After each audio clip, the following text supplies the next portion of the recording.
उत्तर प्रदेश सरकार में एक बुलडोजर न्याय बहुत प्रचलित है। मेरा नाम सोनू कुमार है, मैं मऊ जिले से आया हूँ। मेरा इंटरव्यू कल्पराज सिंह के सर के बोर्ड में था और वो काफ़ी पोलाइट थे और उन्होंने जो क्वेश्चन बताया पूछा उसका जवाब दिया।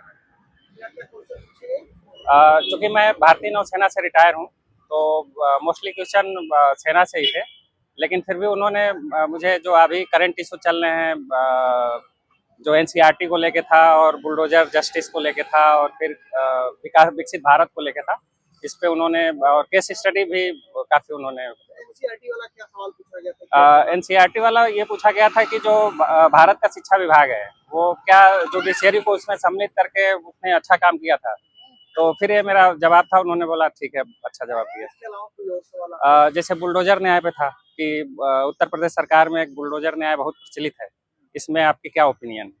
और तीसरा सवाल ये था कि अगर आप एक शहीद विधवा हैं और उनकी आपके पिताजी से नहीं बनती है लेकिन आपको न्याय दिलाना है, तो फिर आप उसको कैसे हैंडल करेंगे।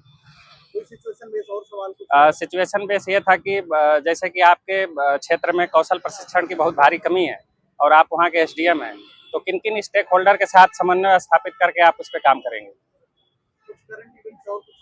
करंट इवेंट से इजराइल और इंडिया का जो अभी प्रधानमंत्री की विजिट है उसको आप किस तरह से लेके देखते हैं, इसके बारे में उन्होंने ओपिनियन पूछा था। क्रॉस क्वेश्चन उन्होंने नहीं किया। नेवी के तरफ से क्रॉस क्वेश्चन ये हुआ था कि अगर हम आत्मनिर्भर भारत की तरफ बढ़ रहे हैं और हमारी शिप जो है वो फॉरेन से आ रही हैं, इस जवाब देते हुए इसमें उन्होंने 2-3 क्रॉस क्वेश्चन किए थे।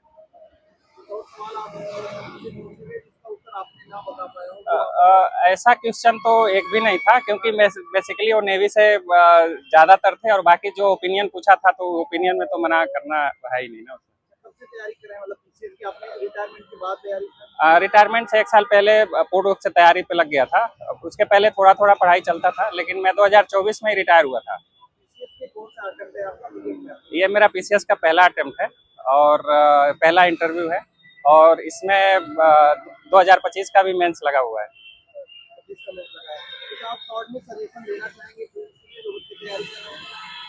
अब सजेशन तो ही देना चाहेंगे कि जितने पीवाईक्यू हैं उनको केवल उनके एक्सप्लेन पे नहीं जाना है, खुद से उसको नेट से और कहीं से देख के एक्सप्लेन करना है और जो भी आप टेस्ट सीरीज देते हैं उसको बखूबी एक्सप्लेन करना है।